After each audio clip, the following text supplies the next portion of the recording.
So we are trying to understand the user's needs, and we are trying to transform something. We have some sort of input. In this case, it's our human brains. And sometimes we have already existing code that we're trying to use, and then we're trying to transform into the user's need. The life cycle starts when the problem is defined. We're trying to solve a problem, and that's essentially the inception stage, right? We're saying, I would like someone to develop X. However, often people think it's done when we've written the last line of code of the main program. Actually, the end of the life cycle, and that's commonly accepted in the literature, is when the product is not in use anymore. There are different phases in the life cycle that facilitates the management, so we can actually identify what stage we are in, but we also can identify who would primarily work on them or what the interactions are between the stages. And these phases are defined as input, then the activities that happen in there and their outputs. There are also a number of different life cycle models, for example, the waterfall model, incremental model, evolutionary, and spiral model. Here you can see an overview of the different stages of the software development lifecycle. The first three are about gathering and documenting requirements and designing the actual product based on these requirements. So we have the problem definition, problem analysis, and a high-level solution. Then we have the production phase, which includes activities like programming and testing, actual implementation activities. And then finally, transfer and maintenance. So in transfer, we have handover and installation, which results in the installed software. And then in maintenance, software operations and support, which may be more involved or less involved, depending on your software product and also depending on any agreements you might have with the customer. There are development maintenance activities, and then we have supporting activities. So the first ones are the development maintenance activities that I want to talk about. So the first area in there is the user requirements. We are talking about a document here, or a set of documents. So the input is generally from some business development process. So here the control lies with the user or with their proxy. So you have some sort of customer that actually wants this. So we're actually talking about the foundation that we're lying there, and we're trying to go from the first idea that has been conceived about this system to some sort of definition of the requirements. And this is all quite high level at this point, and generally also written in natural language, so the human language, and it is also written in a way that is very easy to understand for non-technical people. So it's a general description, and we see what the user wants the software to do, and we're defining the problem that we're trying to solve. We're going to the software requirements stage, and that is again a document or a set of documents. Here, this is actually where the software engineer starts to get strongly involved. Usually they will take the user requirements and making sure they actually understand them and work with the user. And this is the first sign of seeing that these stages in this life cycle are not linear, right? You could say, well, you've given me your user requirements and I'm now making the software requirements. Tough luck if it's wrong, right? But that's not the reality. The reality is that you work with the user to make sure you've understood what's happening and what is needed. So all the user requirements are the input here. And at this point, we're still talking about the what is needed. The temptation can often be that someone who is doing some sort of software design is that they get very strongly into the how it should be done. But at this stage, we're still talking what should be done. So this is still abstract. So we're still talking about implement and independent, which means we're not even talking about necessarily what language it should be written in, for example, right? Unless that is a hard requirement that you actually say it needs to be compatible with, previously existing products or something like that, you would leave that to a later stage. So you have the user requirements, but you're starting to put them into the software context. So you actually say, okay, how are we actually going to take the user requirements and actually putting that into software terms? So now we're starting to actually design the requirements from a very technical perspective. And this is actually where the user generally, unless they're very technical themselves, there wouldn't be a lot of overlap between their capabilities and the capabilities of those people writing the architectural design anymore. So you are now starting to write a document for the development team, right? Because this is the last requirement stage before the actual development stage happens. Basically, you're saying, okay, we have inputs and outputs, and what functions happen with those inputs and outputs in between to actually convert, right? So we have the input and what converts that to a specific output. There is control and data flow. So control flow just means you can say, okay, in which stage what process is being called, or what happens after the other thing, and so on. And data flow is about how do the different information bits that interact with the system go through the system. And then we talk about how the relationships are within the system. But you can also have, for example, range of possible values could be something like, if you are at Amazon, right, you might want to put a cap. You can say nobody will ever be able to order more than 999 items of anything, because we don't want wholesale people to actually buy from us, right? So this could be a value that you put, and you've actually put that somewhere in your business process definition. You've made that decision, but at some point you now have a value that you place. We actually say these are the values that we're going to accept within the system. And then you talk about external interfaces. I've already given examples of that previously. So you have other systems that you interface with that could actually be hardware and software, and how does the interface have to happen? So this is the first time that we actually talk about the how are we going to do what we're trying to achieve. And this is also where we establish the framework. This is when we start actually say, okay, whatever system that we're going to develop, this is the framework that it should actually follow. What happens at the beginning of the production phase is very important, is actually review if we're actually ready for the implementation. You have this test design that is included in there. So you have integration system test. You have even more documents, right, generally. So you have very detailed design documents at this point.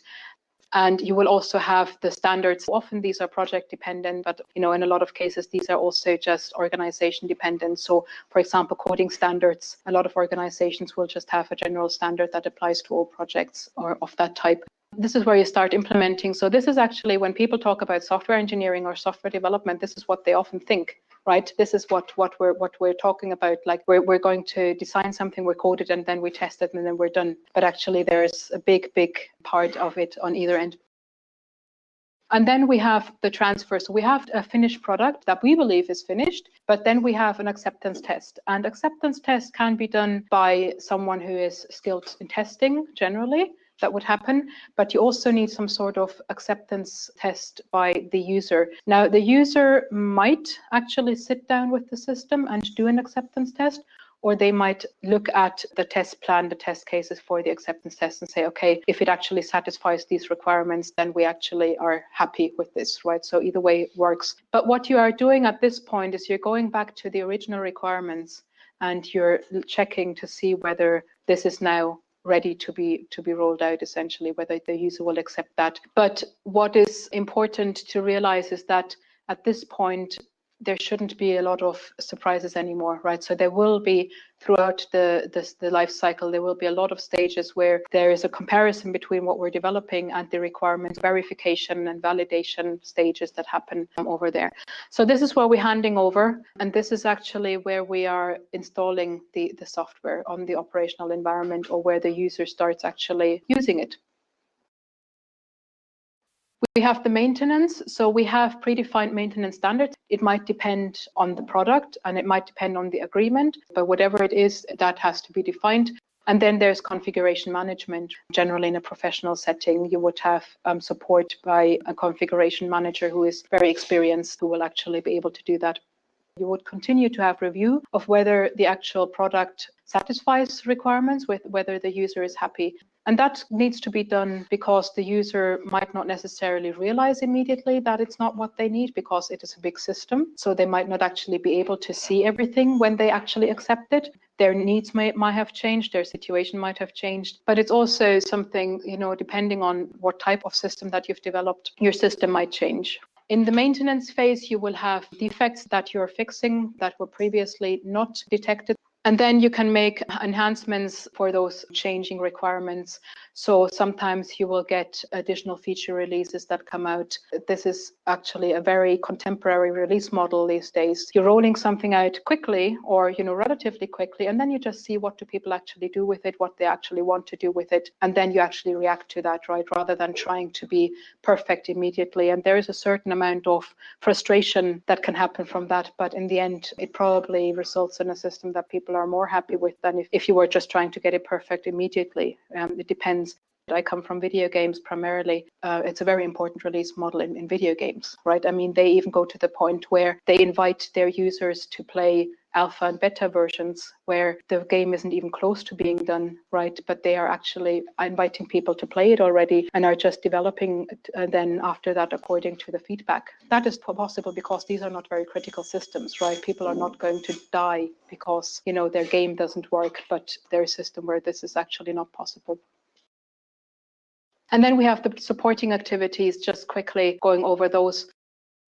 Project management deals with putting teams in place. The project manager looks at the assumptions of a project and looks at how the different stages or the different tasks that need to be done depend on each other. So what needs to happen after the other and these kind of questions and what the constraints are. So if we don't get this done, then the other thing can't happen and these kind of things. Risk is a big topic when it comes to projects, when it comes to software development and systems, because you might find a bug later in the project. You might say this is too high a risk to actually fix the bug now, right? So this is a risk analysis you do. The picture might be totally different if you find the bug 2 months earlier. And then you basically make an assessment and you prioritize the tasks based on that. So there's a whole bunch of project methods and tools that are involved in that. But in general, what you're doing, you're looking at what you're trying to achieve in the project and you're tracking against the reality. Then the next part that we have is configuration management. And that is a part of the maintenance phase, but configuration management is actually something that is a lot bigger than that. Configuration management is also about the development phase, and it is also about actually any documents that you have that you are dealing with in any of your development lifecycle stages.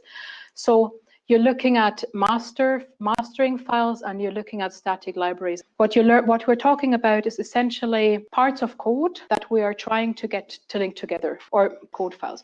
We're linking them together, and in the end, we then have some sort of software product, right? So when you have an executable, then someone made a decision of what should actually be in that executable. And this is something the configuration manager deals with. They actually make the decision of what actually goes in there, and they also look at the versions of these files. You have a lot of backup that is involved. They don't actually modify the libraries, but only combine them. And you have security copies that are involved in there. So configuration management deals with keeping essentially the intellectual property of your company and all the work that it went into there, keeping it in a safe place and keeping everything sorted. And that's extremely important. Verification has an element of testing in it. Testing is what people generally think when we talk about quality. Part of it could be using software in a predetermined way to make sure it is working the way it is intended, or it could mean using it in a way that is not intended to make sure it is not working the way you don't want it to. What we also deal with in verification is in addition also looking at documents and doing what is called walkthroughs.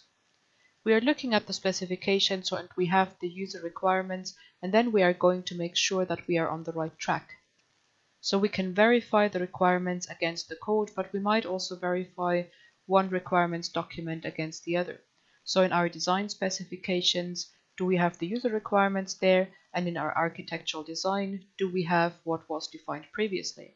So we want to review, want to inspect, test, check, and audit.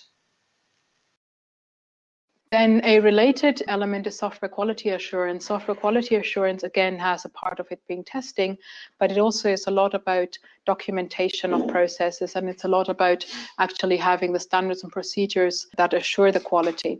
Software quality assurance is planned and systematic, and then you have your technical requirements that you have set out, but you might actually also have external standards that you're trying to adhere to.